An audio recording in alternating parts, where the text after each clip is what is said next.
A major development coming in from the Middle East, where tensions between Israel and Iran may be moving toward a possible pause in hostilities, with US President Donald Trump claiming that both sides are now seeking an immediate ceasefire as final peace negotiations continue. According to Trump, discussions between the two adversaries are progressing toward what he described as a potential breakthrough.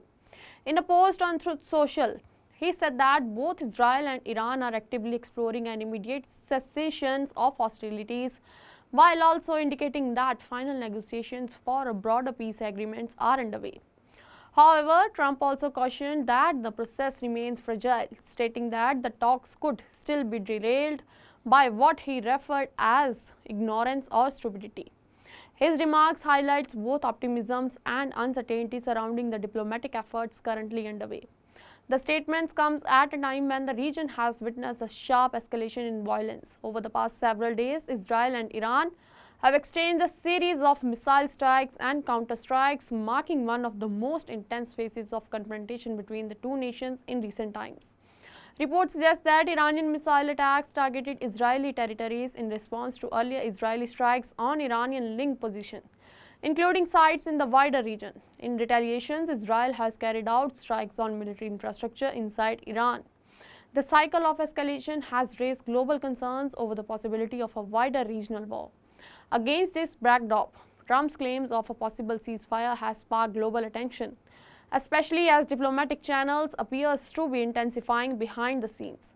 According to his statement, the focus is now not just on halting the immediate violence but on reaching what he called a final peace agreement between the two countries. He also suggested that the enforcement measures would remain in place until a final deal is reached, indicating continued pressures on both sides to adhere to the negotiations process. Meanwhile, there has been no official confirmations yet from either Israel or Iran regarding any agreed ceasefire framework. Both governments have maintained strategic silence even as reports from the region continue to highlight ongoing military alternates and heightened security measures. International observers say the situation remains highly fluid. While Trump's remarks suggest possible diplomatic movement, analysis questions that similar claims in the past have not always translated into immediate or lasting agreements on the ground. The latest development also come amid broader concerns about regional stability, energy securities, and the potential impact on global market. Any escalation or de-escalation between Israel and Iran is closely watched by world powers, given the strategic importance of the Middle East. For now, the world is watching closely to see whether these reported negotiations will lead to a temporary ceasefire or whether the cycle B escalations will continue despite diplomatic efforts. We will continue to track every development in this fast-moving story. Stay tuned with us, do like, comment and subscribe to the channel.